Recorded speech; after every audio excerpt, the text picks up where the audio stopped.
You're listening to the Whole Hog Sports Podcast.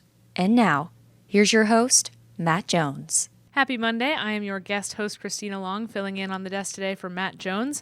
Today on the podcast, I'm going to be joined in studio by Anthony Kristensen to break down Arkansas men's basketball's win over Auburn over the weekend, as well as look ahead to what the rest of the schedule entails for them as the season winds down. But first, a word from our sponsors. I'm William Clark Green. Been chasing songs all over this great country for years now. It's been a blast, but the road will wear you out. Good food makes it better. Rudy's is the go-to for me and the crew. No frills, just real Texas barbecue done right. Brisket, ribs, cream corn, that famous sauce. It's like a little piece of home when you're nowhere near it. Don't get me started on those breakfast tacos. Served till 10 a.m., which is perfect if you're living on musician time. Find a Rudy's at rudys.com. Who knows, you might just bump into me in line. Welcome back. We're joined now by Anthony Kristensen, who has been all over the place covering men's basketball. We were just talking about it. You've been in a lot of cars. You've done a lot of driving, planes, trains, and automobiles. You've got more coming up. Yeah. Everything. How are we feeling? Are we okay? We're good. I'm tired. But you know what? At the end of it, I've got 2 more SEC arenas and towns to check off the list, and I'll get both of those at the end of, by the end of the month. Which one what are the last 2? Alabama and Florida. Nice. So okay. Alabama, I'm going to Tuscaloosa tomorrow, and then Florida on the 28th. What's the best arena so far? Ooh, the best SEC arena ones. so far. I'm putting you on the spot. Yes, I haven't thought about this. Actually, I have Tennessee. Tennessee, I okay. love Thompson. You and I, Boling we've talked about this. Yes. About we joke with Ethan a lot about our SEC crushes, and both of ours is Tennessee. Oh yeah, I love Knoxville. Yeah, it's I great. think Knoxville. I went for the first time wonderful. for football this year, and it was really fun. I love it. Walking by the river. Oh, Yeah, it's sensational. It's just what Arkansas fans want to hear on our podcast. Is us talking about how much we love Tennessee. I want to talk about this weekend's basketball game. Obviously, one of the biggest stories there was Billy Richmond and the performance he had with the career high 25 points. It was so exciting to watch him just dunk after dunk, and just the kind of play that he continues to put out. And I really liked what Calipari said after the game about Billy and about how he notices when Billy is introduced pregame and how much Bud Walton Arena, how much this building loves him, and how much people just really respond to the way that he plays. And it's been that way since his freshman year. I mean, people have just always right away liked how he plays basketball and the effort that he puts in.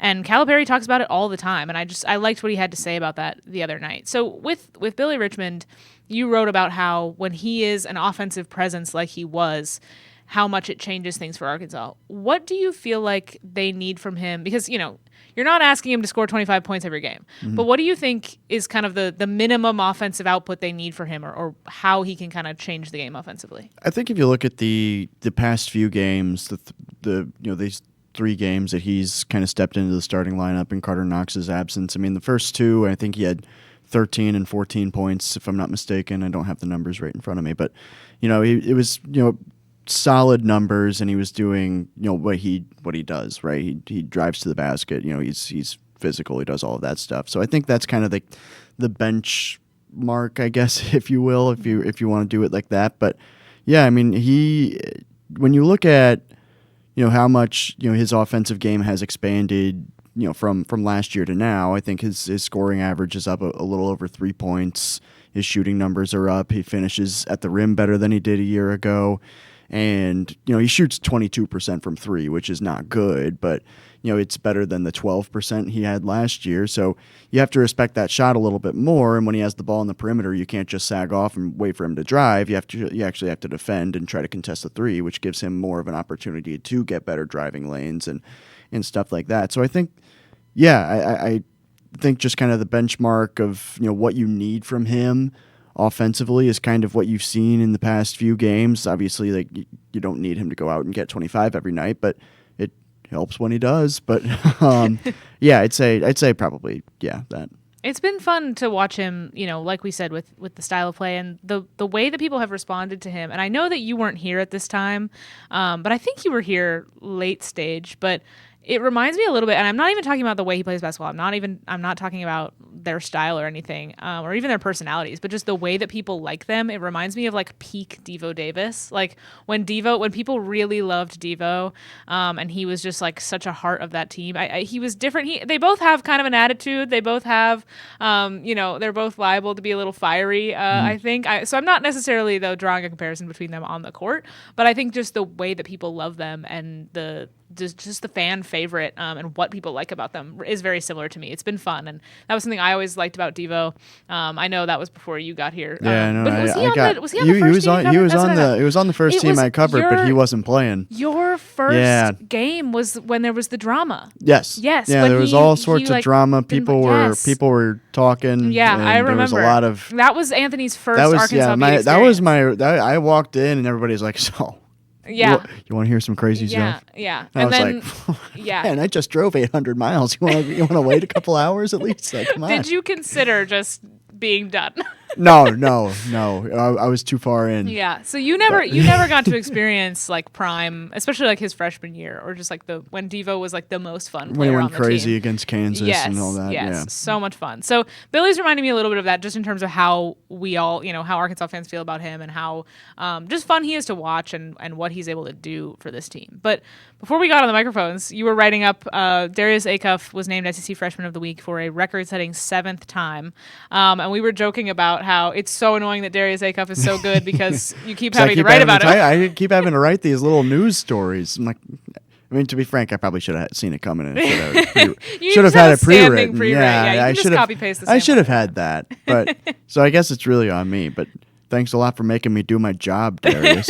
but it was you had written something. It was sometime in the last week or so that I read that you talked about how Darius Acuff is so good. He keeps putting up these good performances, and it's really hard not to take it for granted. Mm-hmm. But you have to stop. Like, keep giving him his flowers. Keep being amazed by what he does. And it's interesting. I don't remember the last time Arkansas had a player quite to this level. Where it was just night in and night out. They've had leading scorers. They've had guys that were really good. But just night in and night out that's doing outstanding stuff, and it's just become so normal. Like, you look up and he has 30 and you're like, okay. Seems about right. Yeah, and it's so interesting, and I'm curious if have you seen him change at all over the course of the year? Have you seen him has anything grown in his game, or is it really just he's just kind of always, this is just who he is and this is what he does? I think it's mainly the consistency that you've kind of seen kind of get better.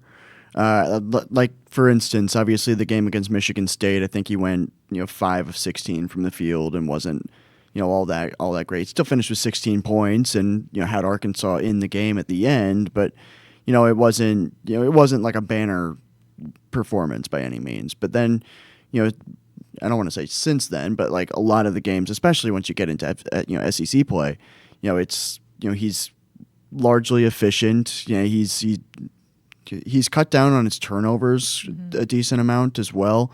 I know he had the 4 against LSU, and I think he had a couple in some other games as well. But there's not as many turnovers as consistently. Like, he's had 1, 1, 2, 0, 2, 2, 4.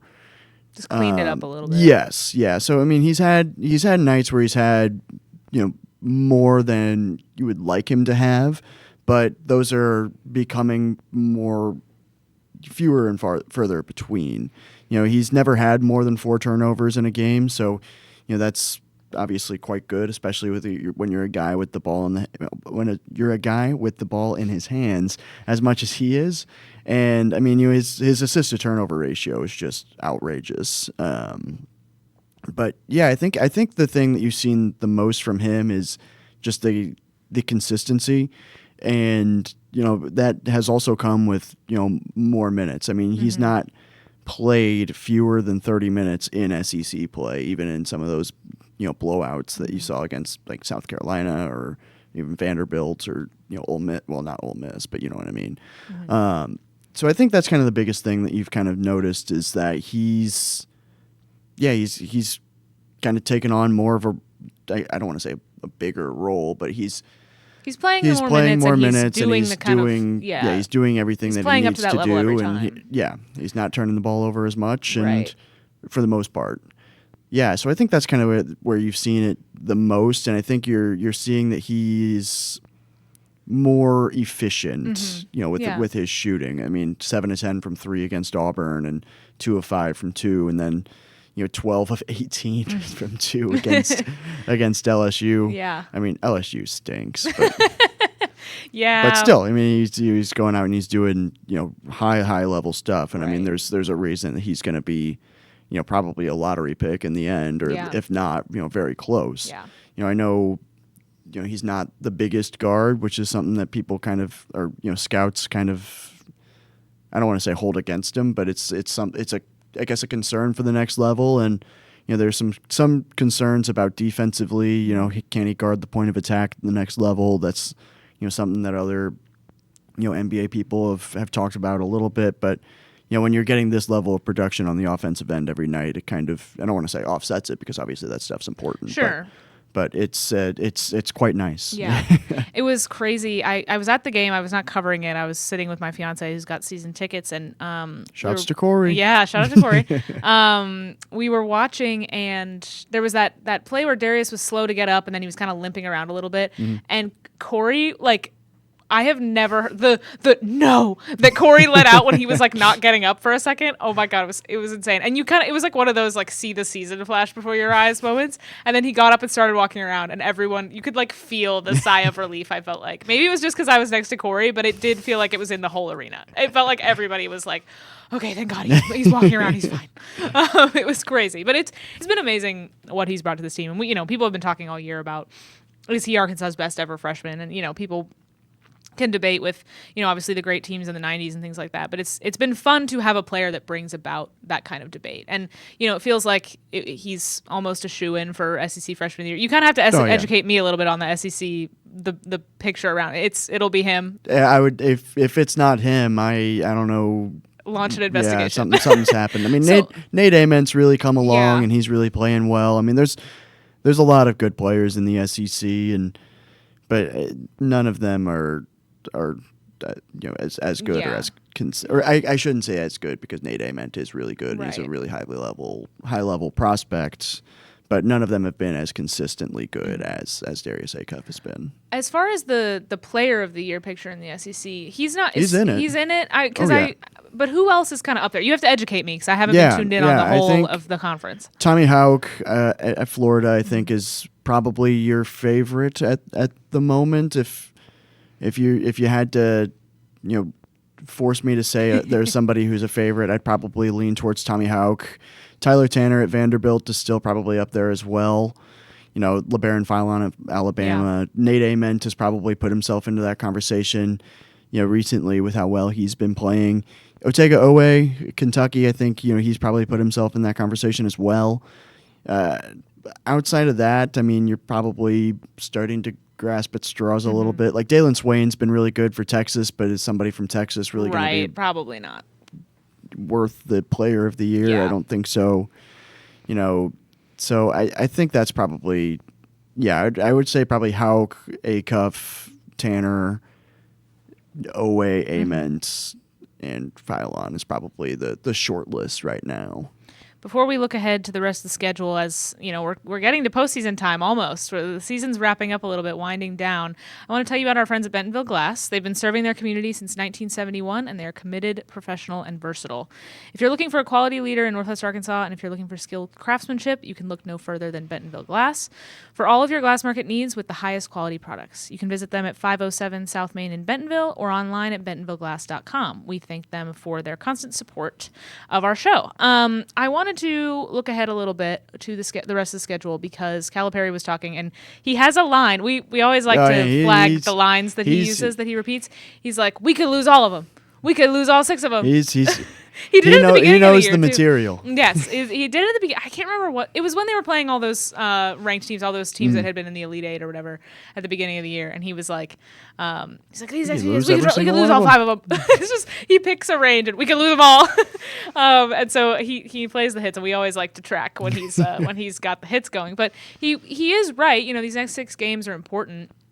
And, we're as these games come up, we'll continue to preview them and everything. So we don't have to go game by game. But as far as big picture, with these next 6 games, as the regular season winds down, What does Arkansas need to do beyond just win some games? What do they need to show in these last 6 games? What are you hoping to see? I think you need to see continued progression on the defensive end.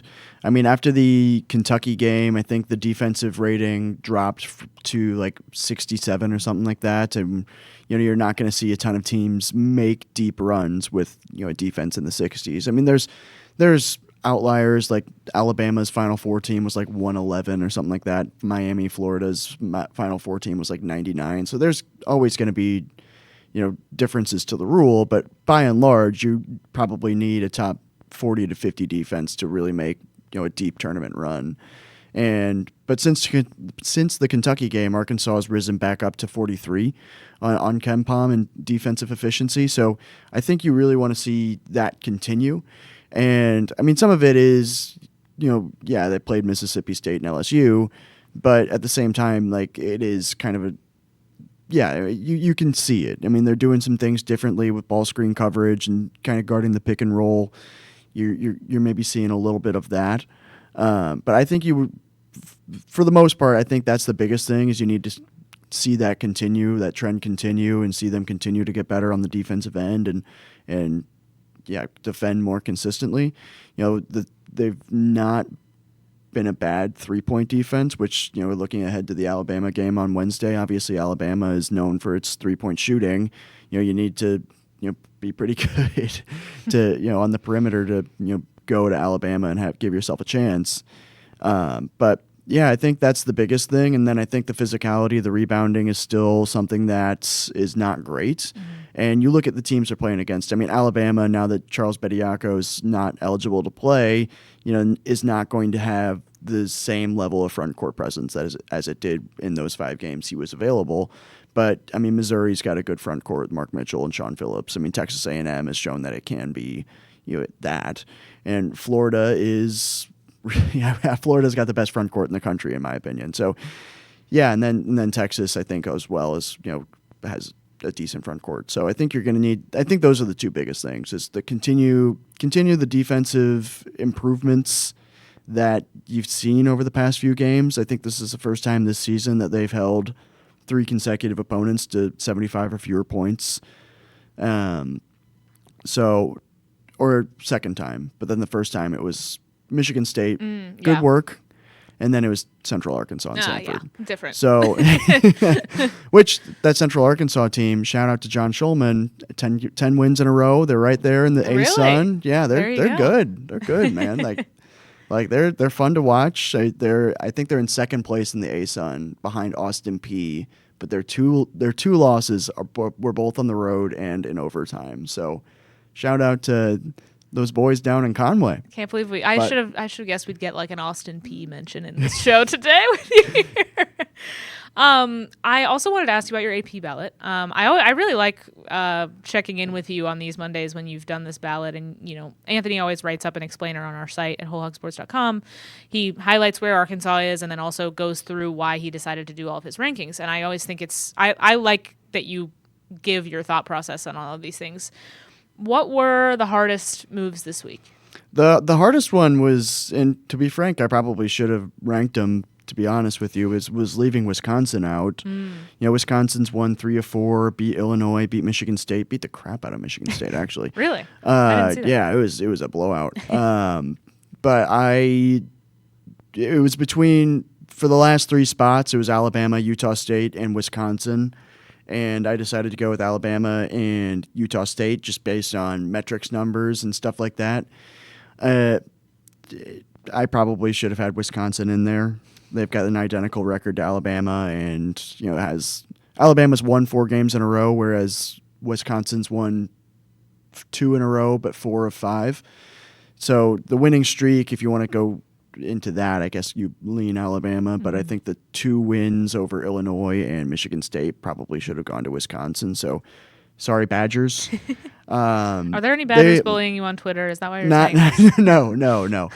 No, not yet. But there's still plenty of time. But that was probably the hardest one. I didn't want to drop North Carolina and BYU too much because of the injuries, but I mean, those are 2 really significant injuries. I mean, Caleb Wilson they don't know when he's going to be back. I'd be willing to bet that he will be back, but he's out indefinitely with the hand fracture, and then Richie Saunders is out for the year for BYU, which sucks. But yeah, so that you can't ignore it, but you don't want to punish him too hard, and I hope I didn't. But yeah, I think those are two of the main things, and then there's also the like how high is too high for Miami, Ohio, because the schedule and everything, but they're still 25-0. So that counts for something, no matter where you're at. Exactly. Thank you. I believe that anyway. I don't know. Yeah. Lest we forget, Gonzaga lost to Portland. Yeah. So yeah, it's hard to win games. It is. So shouts to the Red Hawks. Miami, Ohio, the place where I covered my first game as a professional reporter. I'm going to put that on my Anthony Kristensen trivia study guide. Millette Hall, Oxford, cool. Ohio, Miami County. Right on. That's cool. So, Miami, Ohio. But, yeah, I think those are probably the most difficult ones. And then, I mean, you get into, like, the top 10. It's like Kansas beat Arizona, but then kind of got killed by Iowa State. So how much do you balance that? So I just kept them at 8, which is where I had them last week. And yeah, it can be a little tough. Like Florida, I put into the top 10, even though it's got 6 losses, whereas Nebraska has 3. It can be tricky, but yeah. How much are you moving teams every week? Because I vote in the Football Writers Association poll, which is a top 16. It's hard, and I feel like I change sometimes. It's a difficult poll. I'm new to kind of polling. I've done it for the last couple of years.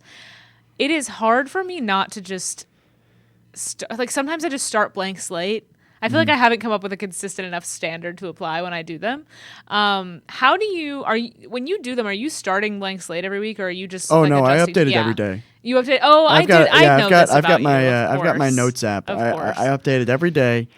How dramatically are you moving teams? Like in your actual ballot week to week, how much do teams tend to change? Does it really just depend? It's not a ton. I mean, some of it depends on the results. Like I dropped Gonzaga like 10 spots, if I'm not mistaken, when it lost to Portland, because Portland was 2-13 in KenPom when they lost that game. So you got to drop them somewhat, but it really kind of depends. Like results, opponents, etc. Like Miami, Ohio is 25-0, but the schedule, not for their own, not their fault. Nobody wanted to play them. Exactly. Everybody was scared. Don't get me started. I know. I only know that because I've heard you say it. Yes. But still, it does beating Toledo, which Toledo is a decent team in the MAC. How much do you weigh that versus Louisville beating like Wake Forest or something like that? And I don't think that game happened yet, or maybe it did, but it was a while ago. I don't remember. But Wake Forest is probably a better team than Toledo. So how much do you weigh that, and how much do you move those teams for those results? It can be hard, but those are things that I look at. Just kind of overall consistency metrics. And a lot of it also is vibes and eye test. St. Louis, I've got at 15 is 24-1. Not a great strength of schedule, but the A10 is a good league, good top 10 league. And they're beating the crap out of everybody. So that has to count for something. And they're also, in my opinion, probably the most entertaining team to watch in the country. And they win all their games, except for one just crazy statistical anomaly against a not great Stanford team, admittedly. But yeah, so I think that has to count for something. It's just seeing how these teams play and seeing just how dominant they are. And that's also a thing with Miami, Ohio, is that all their games are close. Oh, which is kind of which makes the winning all the more impressive. It is impressive. Because on one hand, you're like, you want to beat these teams pretty soundly, but then on the other hand, it's like, how do you win all these? They just keep getting away with this. A 2-point win at Buffalo. And that Buffalo team is the best they've had since Nate Oates was the coach there, but it's still not a great team. But they won the game. 2 overtime wins against Buffalo and Kent State, and then they have 2 16-point wins in a row against Marshall and Ohio, so that's good. But keep winning, Miami. That's the moral of the story, please. Well, Anthony, thank you so much for joining me in the studio today. We have got so much coverage of Arkansas basketball, Arkansas baseball, softball, track, gymnastics. We are in the period where every sport, it feels like, is happening. We've got a football press conference tomorrow. We are going to have everything you need on pretty much every possible sport at wholehogsports.com. And Anthony will be covering basketball. He's going to Tuscaloosa. I'm keeping his dog. Yeah. It's going to be great. Dallow and Hopper. So we are. That's my mind going away. Yeah, he's about to have another long car ride. You are driving. Me and right? Hank. Yep. It's gonna be fun. We're gonna meet here in the morning, and then we're gonna add Hank to the driver's list at Enterprise, and then we're gonna hit the road. What do you guys listen to? Hank Layton, our photographer. What do you guys listen to on your drives? Well, it depends on who is driving. Uh-huh. I feel like listening to podcasts helps me get through it. Same. Because then I can like. I have something to think about. Yeah, I'm thinking, I'm disagreeing, I'm agreeing. So like, and then other than that, it's like, I don't know, music. It's fine. I always get nervous in the car, especially on work trips. I feel like I need to choose something that the whole car can agree on. I need to pick a podcast that I think everyone's gonna like. It's a whole thing. I get real nervous. I'm always throwing on basketball podcasts. That's that's where we're going. Yeah. Nobody's going to complain about that. We're studying. Exactly. It's work. Log that as hours. Oh, yeah. I'm clocking overtime, baby. We'll see you back here tomorrow. Matt Jones will be back from Arlington, and we will have, like I said, the coverage of all the Razorback sports happening right now at wholehogsports.com. See you guys tomorrow.